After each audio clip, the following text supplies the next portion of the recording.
Keep faith in you. What's going on, gang? All right, so here it is, some DJ advice from all of us. Okay, so we have a question here, and I want you to go ahead and put your comments down below. Your advice down below is your advice, because this DJ is asking for a little bit of help. And out of respect for the DJ, we're going to leave some of the basic elements out. And then we're going to actually leave his name out as well too, and we're going to go ahead and call this DJ Mr. C. We're going to call him Mr. C, okay? What's going on, Mr. C? How you doing, man? You doing good? Check this out. I'm honored that you asked me a question. I'll try to keep this video shorter than the last video, but basically this is why, because I'm not 100% of an expert in this particular field, but I'll give you a little piece of information. Okay, let's go ahead and read the question. What's going on, Rocky? I have a question and hope that you can help me. Well, I'm honored that you would ask. It's about the power consumption for my DJ gear. I'm doing an event coming up in just next month at the client's home. He's doing it at home.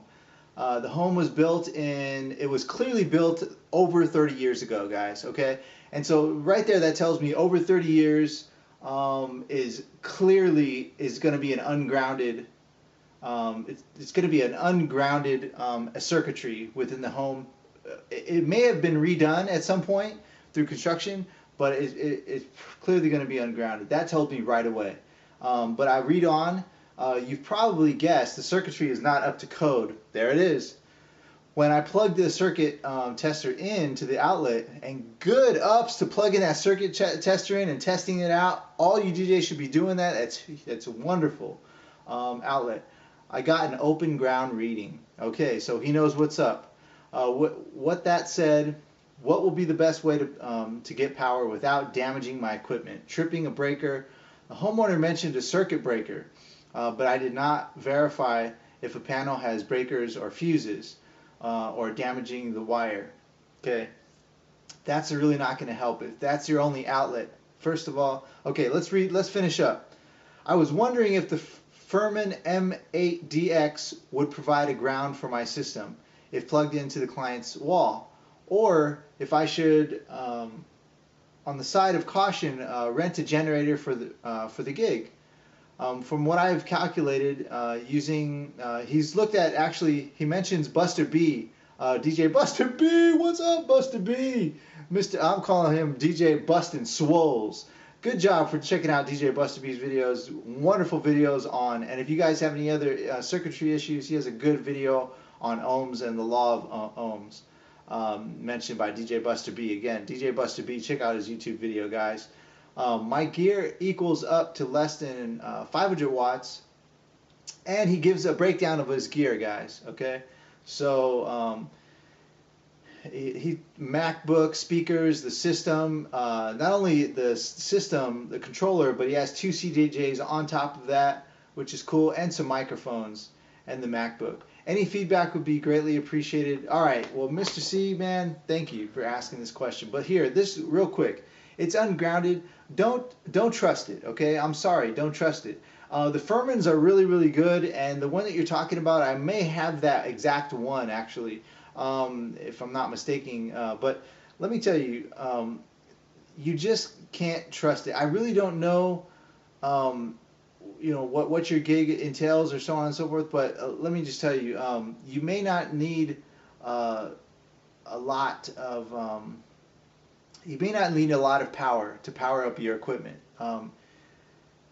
I wouldn't risk it, to be quite honest with you. I would look at DJ equipment as extremely valuable. Your skills are valuable, and blowing out your equipment is blowing out your skills. So I wouldn't recommend doing that. It's clearly going to be ungrounded. Now, this is what I would do. Lowe's and Home Depot are probably some of our best sidekick friends for a DJ that are really trying to do things. But there's other locations as well too. In my area, in my location, they have there's locations called the Harbor Freight Tools. Harbor Freight Tools. And what's cool about Harbor Freight Tools is they're a little bit more smaller, compact area. I think out in the West Coast they have other little locations that deal with hardware They're kind of like hardware stores like Lowe's and Home Depot's, but they're on a smaller scale. I forget the name of them. There's also Ace Hardwood as well too. But in my area, there's the Harbor Freight Tools, and Harbor Freight Tools is really cool because it's a really smaller mom and pop type of a hardware store, and you can actually find a generator in that store. Your smaller mom and pop warehouses, instead of just going ahead and running around everywhere, maybe call them first and ask them if they have some generators. Look at them. You may need it right away, so I wouldn't recommend purchasing one online. If you need it to happen right away, maybe kind of shop around in your local areas first, and then maybe you can look at other ones online. But yeah, don't trust it. And again, you can look at it as you can look at it as an investment for your business, for the safety of your equipment. You're almost like insuring it with a good generator, and then also it's an investment for future gigs that you may be doing and stuff like that. And you may not have the time to be testing or so on and so forth, or you may not have done it or come across it, or something comes about where you just want to feel safer in getting your generator and saying, you know what, we're working with the generator tonight. I just feel a little bit safer about it.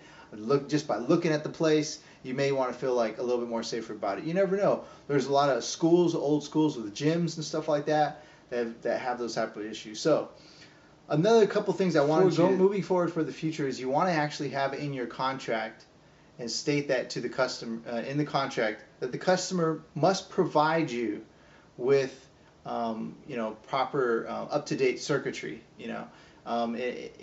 that you can plug in your equipment to. Okay, it must be up to date. And again, and if it's not, and if you've tested it, or just to say that if something happens due to the circuitry of the venue, that they are reliable and responsible for the breakdown of your equipment. You should have that in your contract, and you also want to state that to the customer as well too. And the last thing moving forward is basically, is it possible that, being that you still have some time, is it possible to kind of factor in the cost of that generator that you could be purchasing? I mean, who knows? You may not come across a really good cheap one like $70, $80 one, because it's really hard to find generator at that price. But I know that I saw a smaller one at the Harbor Freight if you go take a look. But I hope you can find one at a good deal, at least a smaller one anyways. Don't trust the smaller ones either. Look at their power usage first before you buy. But you may have to buy one that's up to like $200, $300, $400. Who knows? And I hate to have you spend that much money, but maybe in the long run it might be a good investment.